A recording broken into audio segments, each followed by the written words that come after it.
The noble knights of Stombart were the bravest in the land. They trained to fight the dragons with their swords and shields in hand. Sir Gorrel wasn't comfortable with swords and angry steeds. He found it all too scary and preferred to do good deeds. The mighty Drapton dragons were the fiercest in the world. They trained to fight the knights with giant flames that blazed and swirled. Young Aristar disliked the flames, which scorched as they shot by. She found it all too scary and preferred the cooling sky. Training for a fight, Sir Gorrel slipped away towards the woods and out of sight. And as the dragons roared and shot their flames into the air, it got too much for Aristar, who crept out of the lair. So Gorrel skipped along till something stopped him in his tracks. "Hello, is someone there?" he called, unable to relax. So Gorrel saw a dragon with a blue and scaly snout. "Don't hurt me," said the two of them together with a shout. "Oh, I would never hurt you," they responded, both confused. The presence of a friendly foe had left them quite bemused.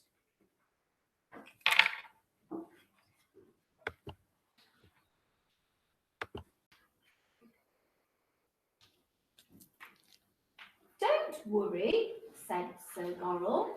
"I'm just keeping out of the way, as fighting makes me nervous and they're practicing today." "Me too," responded Aristar. "I find the flames too hot. I hate the fact that dragons have to breathe them such a lot. If only we weren't enemies, we wouldn't need to fight. And maybe if we worked together, things would be all right." Then suddenly, Sir Gorrel turned to Aristar and said, "Forget this silly training. Let's put on a show instead." They put their heads together and devised a cunning scheme to join the knights and dragons into one united team. They laughed and worked all afternoon with growing hopeful grins. This plan could bring a peaceful truce where everybody wins.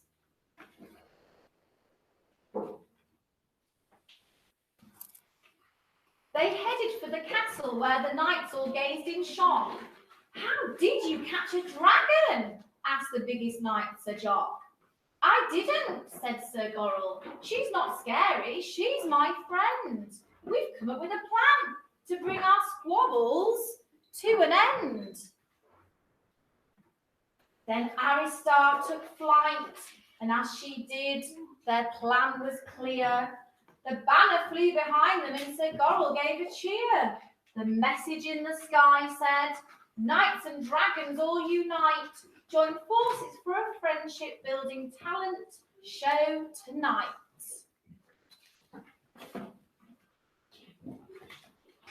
They headed next to Drapton Lair to show off their new plan.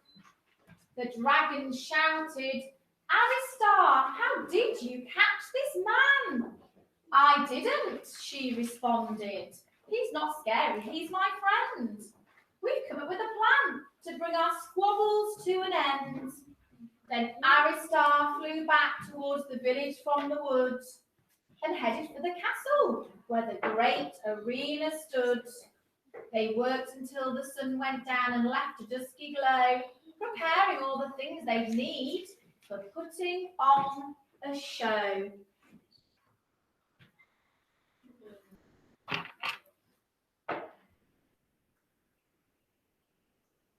The knights back at the castle huddled tightly in a scrum. A show seemed odd to many, but it did appeal to some. I do quite like to juggle, said Sir Theo with a smirk. And I've been known to dance a wicked rumba, said Sir Kirk.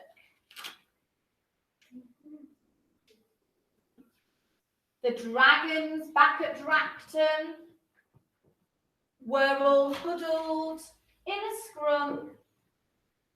A show seemed odd to many, but it did appeal to some. I am quite good at singing, Ruxley mentioned, feeling shy. And Cloudy said, I might give writing poetry a try.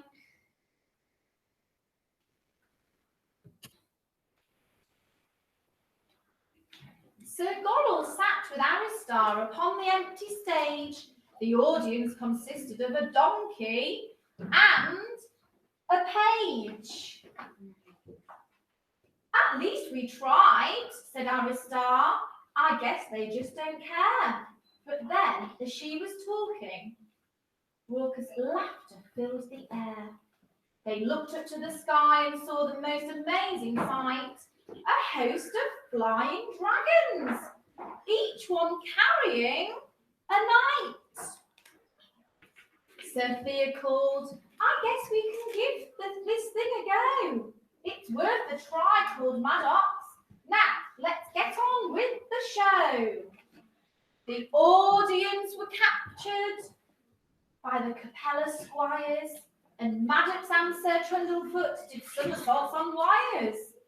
A group of street performers brought the house down with a roar and knitted like they'd never done before. Their lives were much more wholesome, with new talents and new friends. They realised that life becomes more fun when fighting ends.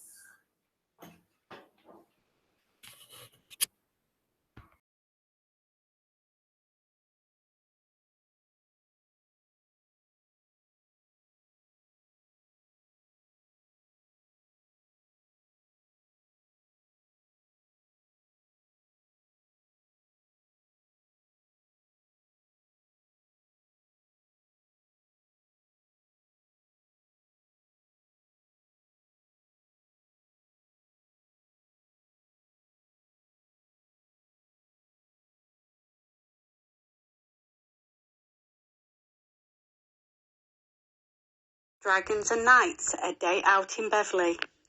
Once upon a time, the honourable knights and their faithful dragons were walking in the sun one day across the great York Wall.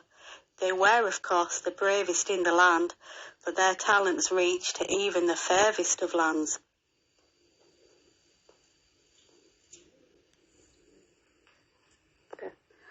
When one knight said, I'm bored stuck on this wall, let's go out for the day. I've heard of this place not far away.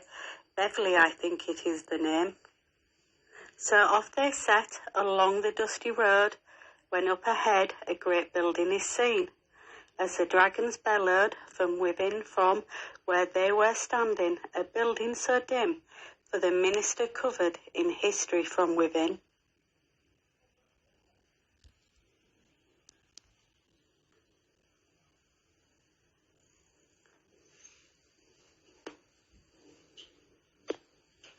As the knights and dragons looked around, they wondered what else they might find.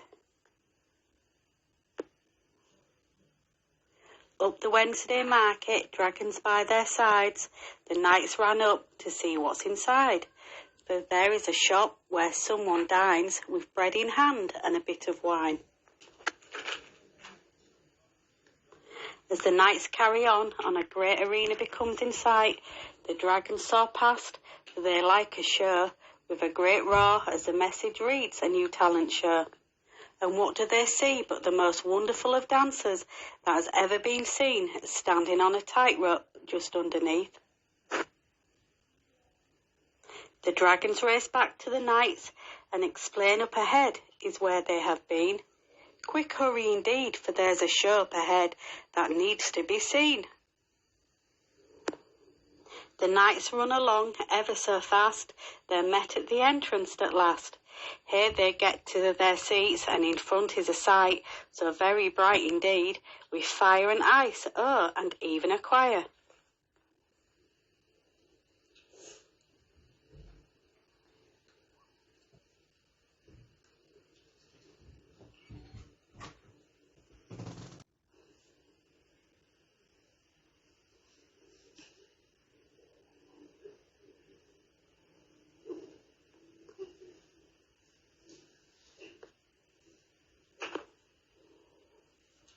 As the knights and dragons watch ahead, for they have seen it all before, so they all decide to show them what for.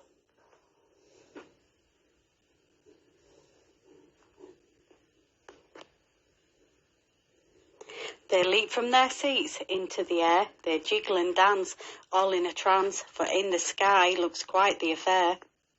The crowd cheers and shouts as they scramble about, the dragons and knights still in flight, join the stage that's in sight. Let's get on with the show, they shout. And one by one the knights came onto the show, what can be done by watching with dragons all along.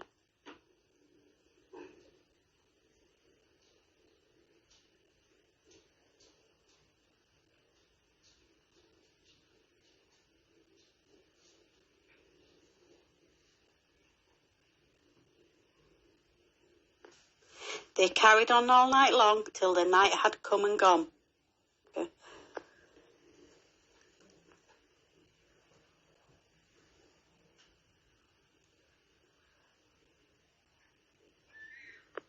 The dragons and knights flew back home, oh what a day all said, and done back to Great York Wall, another day had just begun.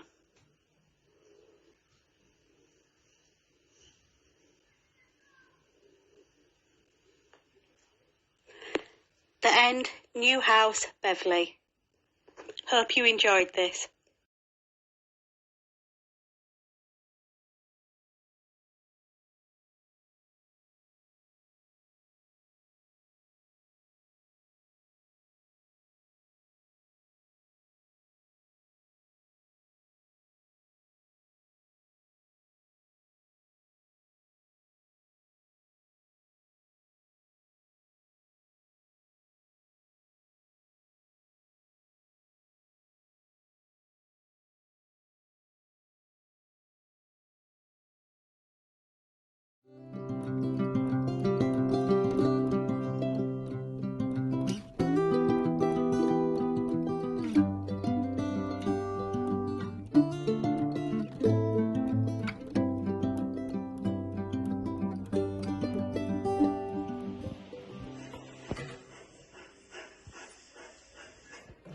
The year is around the 1950s to 60s and the Queen has arrived from Beverley. Look, there's the Queen and Prince Philip.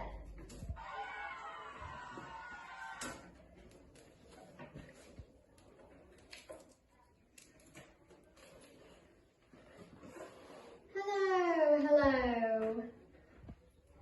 What is she doing? Is she staring at something? Don't be so silly, that's the Queen's way.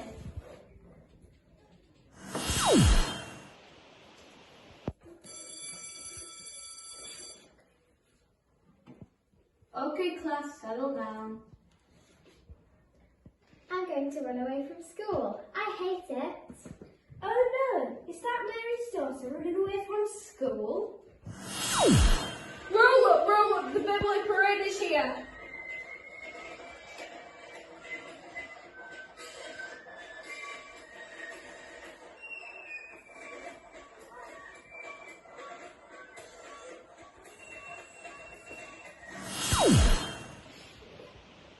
Okay, Our next number is 22, number 22. Yay! Bingo! Well done. Oh my, a full house. Lunch, boys. Lunch, finally. Woof, woof. Yes, I'm famished.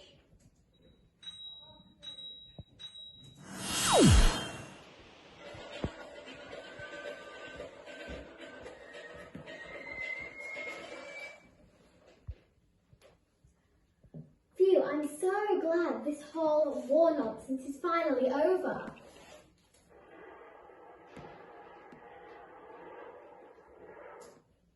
Oh no. Oh no, no, no. Those can't be what I think they are. Oh wait, that's not bombers. That's those red bomber aeroplanes. Phew, that scared me. Thank you for watching this. We have all enjoyed making it, and using memories of the old folks in Beverley was amazing. Thank you.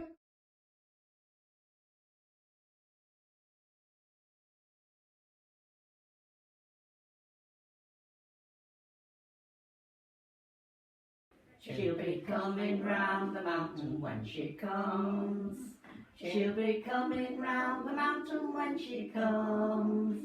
She'll be coming round the mountain, coming round the mountain, coming round the mountain when she comes.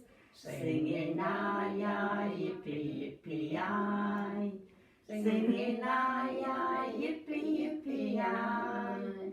Singing aye aye yippee, aye aye yippee, aye aye yippee yippee aye. Yay! Well done. Bonnie lies over the ocean. My Bonnie lies over the sea. My Bonnie lies over the ocean. So bring back my Bonnie to me, to me. Bring back, oh bring back my Bonnie to me, to me. Bring back, oh bring back my Bonnie to me. Well done, Elsie.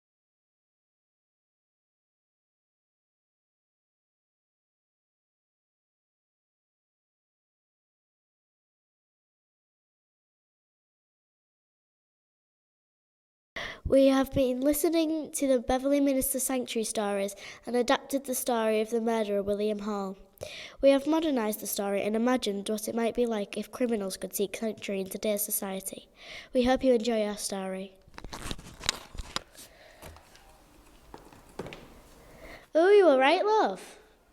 Well, I will be. Just let me settle my nerves. I've just seen the awful woman outside Asda, bored as brass. I wasn't expecting to see her. I thought we'd seen the last of her. Who is she? Margaret Shreve. Her and her husband, Dav. She used to be an Instagram influencer. Spent most of her days taking selfies and uploading videos, so we didn't see much of her. When we did, she was pleasant enough. Well, in the beginning she was. I noticed something wasn't right when we heard all the shouting. Oh, I heard about this. Apparently she would get really mad if he walked in when she was filming or was using the laptop when she wanted it. That's right. Poor Dav would be on his Zoom calls with two big black eyes where she'd beat him because he's video bombed her vlog. Oh, that's no way to behave, is it? And it even got to the point where he hardly ever went out. Maybe you should have just done what she said then. That would solve getting into more trouble. Maybe. Anyway, he did get a bit of life back in him. He started uploading TikTok videos. Ooh, did he get many views? Yes, a lot more than her. And that's where the real trouble started. Margaret was livid. I think Dav had been trying to get to the Minster. Someone had told him he could seek sanctuary from his wife. It wasn't just for criminals. But with all the COVID restrictions, Berger had said, stay safe, stay home. Dav was petrified of catching it, so he had to stay home.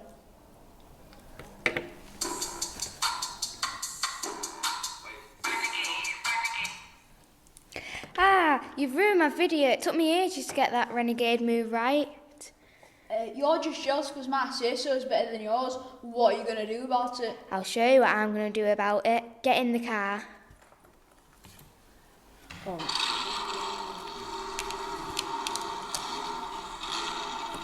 How are we at the Westwood? Because I've had enough of your nonsense, I'm going to shut you up for good. Wait, what? No. Ah!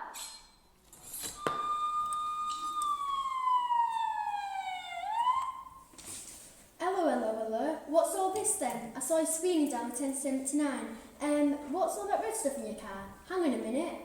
Margaret Shreve, I'm arresting you for the murder of Daniel Urry. You have the right to remain silent. And the right to sanctuary at Beverley Minster, so you've got no chance. See you later. Ooh, this stained glass window with a great backdrop to our next video.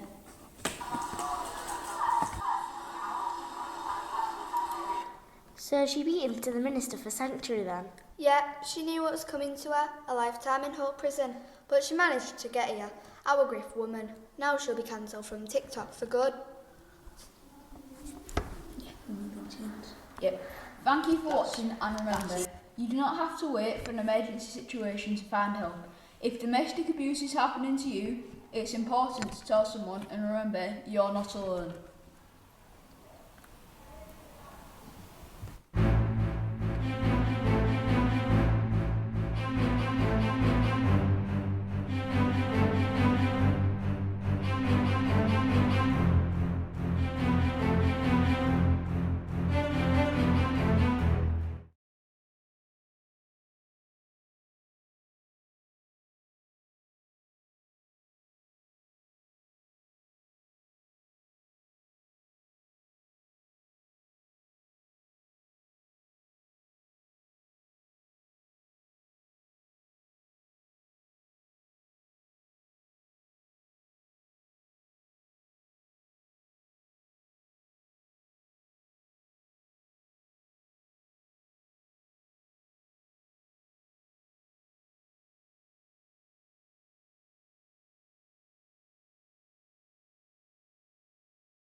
Looks lovely, doesn't it?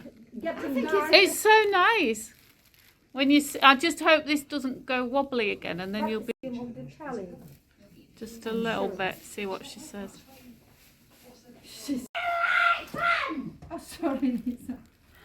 I'm ready. Right, I'm videoing. That's okay. Ready? 3, 2, 1, go. The world can be a dangerous place, but in a garden, a wild space, and a group, there is sanctuary. A nice, safe place for a little bird, and the poor little orphan blue tit had no family left at all. She was all alone in the world, but she was brave and clever, and she learnt to look after herself. Every day she went searching for food. The gardens were a good place. It had a nice green patch of lawn with colourful flowers all around, and she found plenty of caterpillars and insects to eat. But there was danger too. A cat hid in the shadows. Blue Tit knew to stay well away. That's it, fatten yourself up, little bird. You'll soon make as nice a snack as a